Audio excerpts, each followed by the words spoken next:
What does that mean, good enough? That doesn't make any sense. What are you talking about? The good enough version is the perfect version. The only version of me that's acceptable is perfection. So 31M, feeling ashamed for a lack of success. TLDR, what does great progress look like for someone who suffers from shame? What else can I do to further reduce or eliminate feelings of shame? I, 31M, understand my shame as something tied to my ideal self and where I would be at my age. Earn X dollars as monthly recurring revenue, earn Y dollars as a salary for my job. It's tied to some peculiar behaviors such as crunching numbers repeatedly on things relating to money, such as investments, monthly recurring revenue, cost of employees, etc. Seemingly shy away from others I perceive as more successful or have their crap together better than I. I've been practicing Om breathing exercises, and it seems to dissipate my emotional shame. When I'm not at a place where I can Om out loud, I can mentally rehearse. This meditative practice has helped me feel better. However, I want to take things to the next level. Dr. K's videos on shame for those who might need it, why shame is the raid boss of emotions, and how to overcome shame and feeling like a failure. I still feel myself freezing up from time to time. I lost my job 2 months ago and 2 key clients. I've had what seems to be depressive episodes about it and also some issues with other matters. I still have clients. I'm on EI. I'm not sure what that is. Employment insurance, maybe? Things are fine so far, so maybe I'm not as bad shame as I think I am. My definition of success seems to be screwing me up. Besides practicing Om exercises, taking showers, grooming myself, and clean my home whenever these episodes or emotions hit hard has also helped. Taking care of things I've been putting off in my personal life too. I seem to neglect my personal life, including taxes, my romantic relationship, and taking charge of my home, what I want it to be with my fiance. What would progress look like for someone struggling with freezing up with shame? Where you, as I would describe, have gotten over the initial hump and handling the shame to some degree, plus want to really silence the emotional shame from yourself, to do an excellent job managing it, which is the reasonable possibility. I'll keep practicing what works for me and trying new things. I'm just not sure what to expect over time and whether there is something different I need to do, like forming an accountability group for business owners. Any and all inputs greatly appreciated. So here's the tricky thing about shame. Sometimes we feel ashamed of ourselves. And much like this person, if we introspect, and this person has done a lot of good work, we sort of recognize that we have this idea of our ideal self, right? There's a version of me who would be making this much money, would be doing particular things, and I just don't live up to that standard, so I feel ashamed of myself. And then I shy away from other people who I think live up to that standard, right? Because sometimes what we hate the most is someone who succeeds at the things that we want to do but aren't able to. And so spending time with certain people just makes you feel more ashamed of yourself because you're trying to live up to this standard. The tricky thing here is that as we try to live up to this standard, we actually will do a lot of work, right? So sometimes as we start to make progress on the shame, we start meditating a lot, we start to, because like here's the ideal self, here's me. And I want to catch up to that, right? So I need to start doing better. Because that's how you fix shame, right? The antidote to shame is achievement, right? If I made that much money, I wouldn't feel ashamed of myself anymore. Something subtle here, something very tricky, because we all think that the antidote to shame is achievement. Because I'm ashamed because I don't achieve. So if I achieve, I'll be totally fine. But if you'll pay attention to this post, you'll see a couple of interesting things. It seems like the person is engaged. Seems like they're a business owner. Seems like they lost a couple of clients, but they still have a couple of clients. And if you also pay attention, they also crunch the numbers over and over and over again. And I wouldn't be surprised if this person moves the goalposts, right? Because sometimes when we're ashamed of ourselves, there's this ideal self, and no matter how we calculate, we never live up to the ideal. And so the really tricky thing about being ashamed of yourself is that you think that the way to solve it is by achievement. But the tricky thing is that achievement, and we'll explain how, actually reinforces the shame. So let's try to understand this, okay? The first thing to kind of look at is that shame operates in our self in different ways, okay? So this person does a good job of this where they sort of say that, okay, I meditate and that dissipates my emotional shame. So sometimes, if we look at shame, there seem to be different levels of emotional shame, So one of the levels is emotional. And what does that mean? That means that at times I experience an acute emotion, right? So I have particular thoughts in my head, my chest starts to constrict, I have a lump in my throat, I feel like fleeing somewhere, I hear that someone more successful than me is going to be at this party, and I feel embarrassed to go, and so I tighten up, I freeze up, and there's like this very acute, in the moment, experience of emotional shame. Now, and then this person has said, okay, so I've started meditating, I do Om chanting, props, and that's helped with that. But it doesn't seem to fix the other stuff, right? So meditating it away, like the problem isn't fixed. And that's a good point. It's an excellent observation. And this is what I really love about these posts in this community is y'all are learning the original tricks. And now what you're learning is that the problem is more complex. So it turns out that shame is way more than an emotion. So let's start to understand what are the other components of it. So there is identity. Okay, so what does that mean? So if we go back to the post, ideal self. So I want y'all to pay attention to this, okay? So let's take a look. So here's my ideal self, which earns X number of dollars per day, and here's my current self. The gap between these two things is where the shame comes from. Let's say I'm currently earning $8, okay? Do y'all see that? So as long as this ideal self exists, the shame is a gap between where you are now and where you think you should be. If these two things were the same, there would be no room for the shame, which makes perfect sense. Because that's why I think that achievement is the answer. Right? Because achievement is how I go from my current self to my ideal self. The tricky thing is that's not quite how it works. The tricky thing is that achievement actually reinforces the problem. Let me explain to y'all why. So the idea of an ideal self is not a real thing. You can't be perfect. You're never going to be perfect. Right? So even if if you're here, let's say, and this is what's so tricky about shame. Oh, it's not. Okay, whatever. Busted. Scuffed. So we have our current self. We have the ideal self. And this, by the way, is born of ahamkar from the Sanskrit, okay? And achievement is what gets us from here to here. But if you look at people who are ashamed of themselves, there's something very, very tricky going on in this thought process, which is that we tend to move the goalposts. And what we're going to do is look at this person's thought process, and this is the third dimension that we're going to talk about, how the thoughts of shame exist, okay? So we're going to look at these thoughts very carefully. So I'll tell y'all why I think achieving the ideal is an impossibility for this person. So, feeling ashamed for lack of success. What does great progress look like? Suddenly, progress isn't enough, right? So this person has made progress. They started doing Om chanting. They're dealing with their emotional shame. And do they feel proud of themselves? No, no, no. They need great progress. Do y'all see that? It's subtle. So here's what happened. There was their current self. They felt X amount of shame.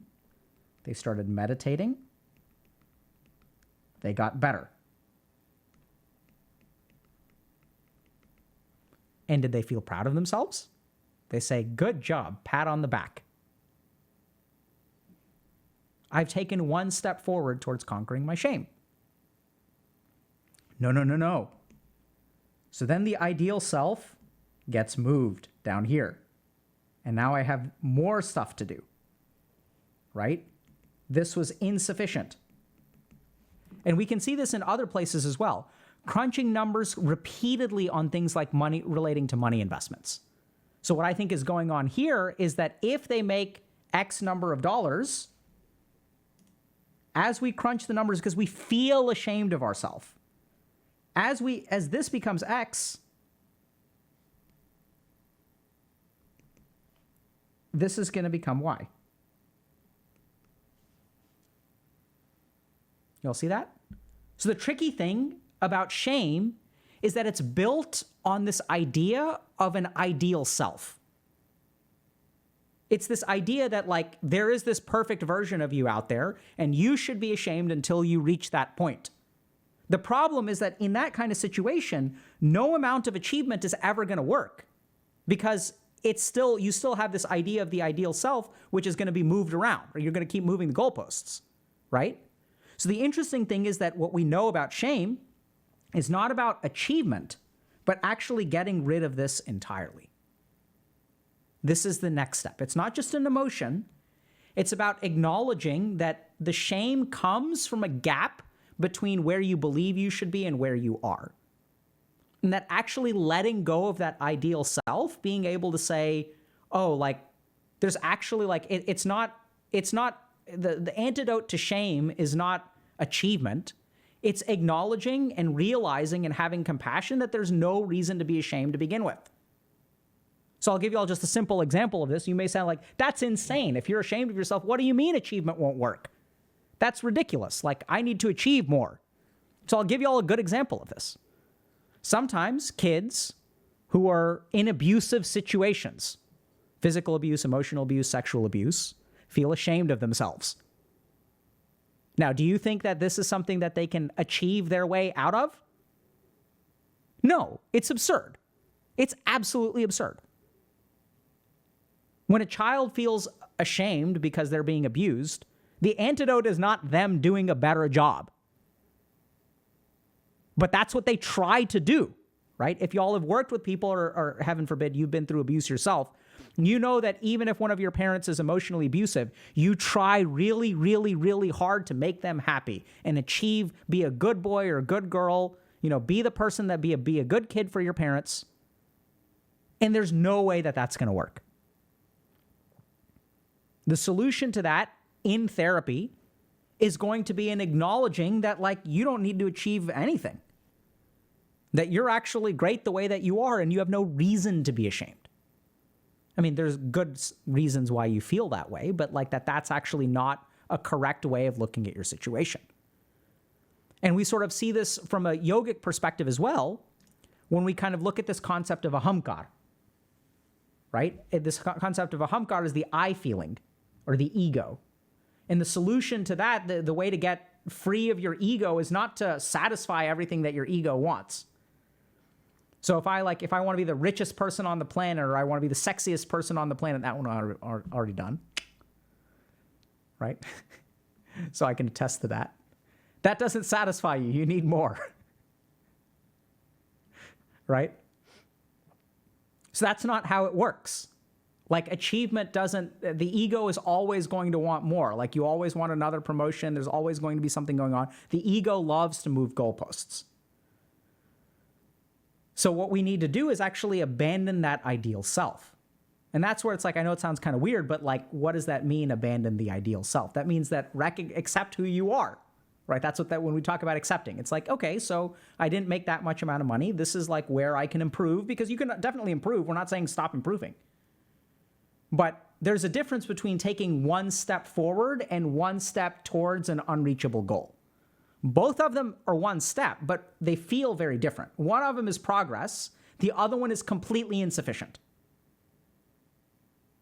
You all get that? And so one is going to make you feel more ashamed. And one is going to make you feel proud, even though the step is the same. So did you clean more than tomorrow? Than yesterday? That's something to be proud of. Whereas if I think, oh my God, I haven't cleaned anywhere near enough, cleaning a little bit is not enough. So you beat yourself up and feel ashamed. And then think about what you're doing. Progress becomes something for you to be ashamed of. And then how are you ever going to get out of that situation? When actual progress makes you feel ashamed, you're screwed. Y'all get that? So you have to let go of that ideal self. There is no ideal self. There's just you. And once you realize that, you'll realize something even at the beginning, it's terrifying. You're like, what do you mean there's just me? What do you mean there's no perfect? There ain't no perfect version of you. There's just you. You know what's an even more terrifying thought? The version of you that there is good enough.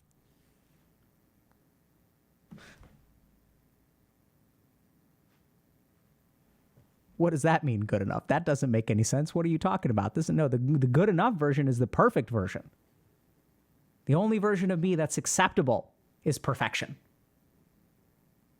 And as long as you believe that, how is achievement ever going to fix it? Just think about it for a second.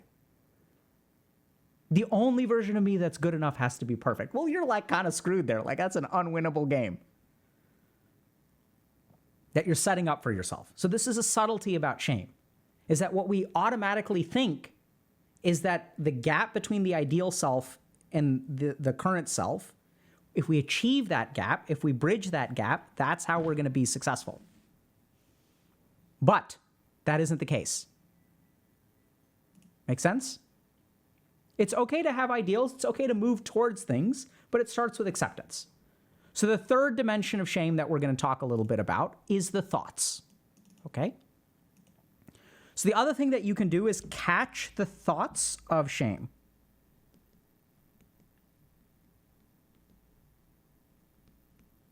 So we shared one with you, but we're going to look at them, right? So this, I love this word, subtle. Oh, hold on, I can't see this. So let's start by catching the thoughts. Catch the thought of shame. So you'll see that something about your thought process sets you up for failure. And it's little words like this. What does great progress look like? Hold on a second.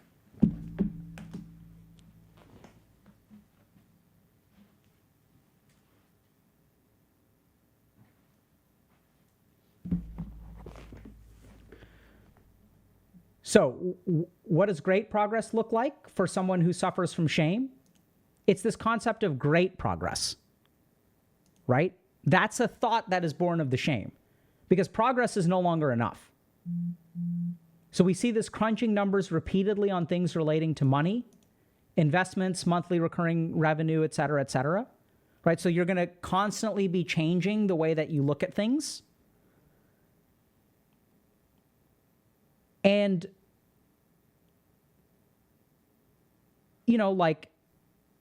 it's subtle, but there's little things that are kind of baked in throughout this kind of thing. So for example, they feel like they're neglecting their personal life, they're neglecting their taxes, their romantic relationship. I'm not saying that they couldn't be doing better, but they also have a fiance, they run their own business, they're meditating every day, right? So there's a subtlety in the way that your thoughts will actually construct ways for you to fall short. And that's what you need to be really careful about, is that shame manifests in the standards that you hold yourself up in. It manifests as your actual individual thoughts, right? And then the last thing that we're going to talk a little bit about is this concept of a samskar, or a shame complex.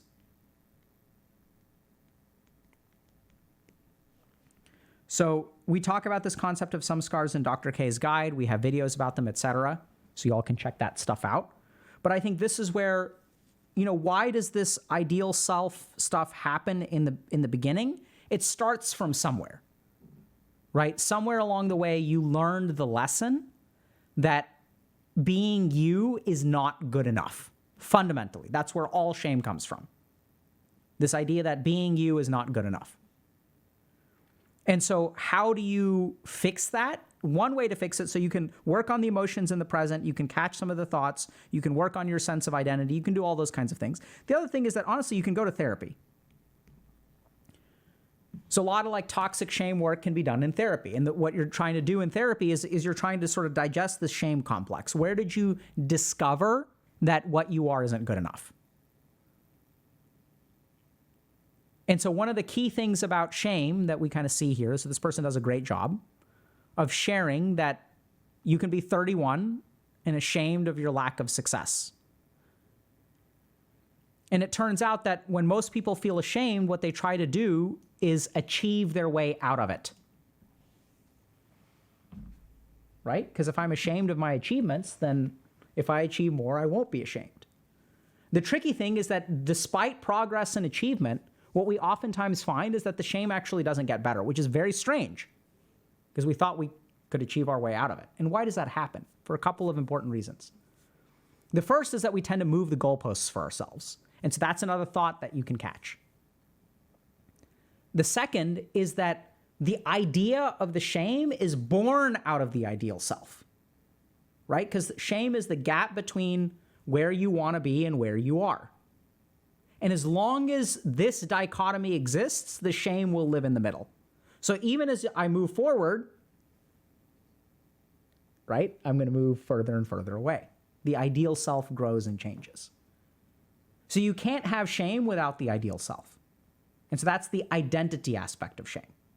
There's an emotional aspect of shame, which this person has done meditation and things like that.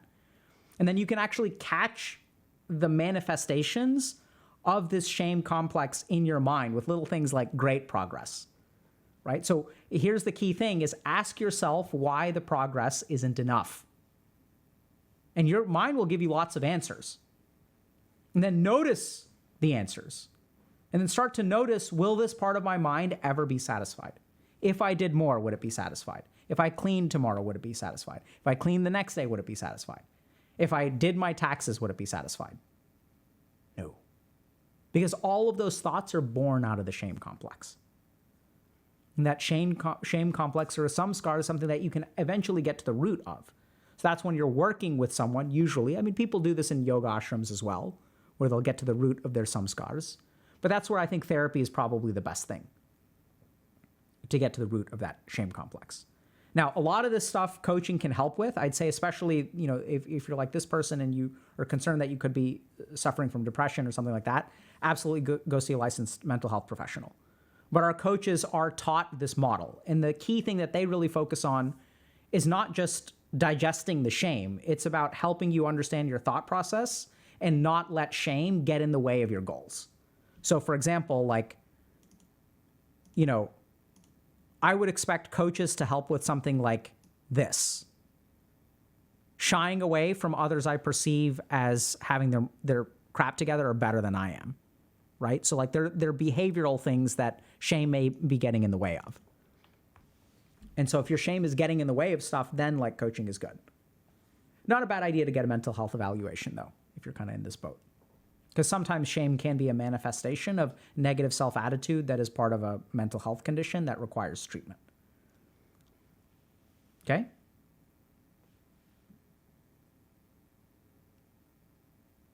Okay. So Shadow7578 is saying, I know that the root are my parents, but what's next? How do you deal with the root? So in my experience, sometimes we think we know what the root is, but we may be surprised.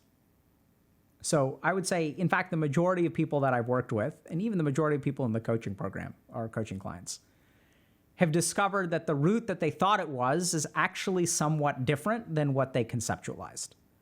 Because it's not just your parents, right? It's the shame is not your parents. It's which of your parents' beliefs did you internalize? Because you keep it alive. And understanding that is very important. So the next step would be sort of not just the parents, but what did you start to believe about yourself because of what your parents said? Or why did you start to believe it for yourself? Does that make sense?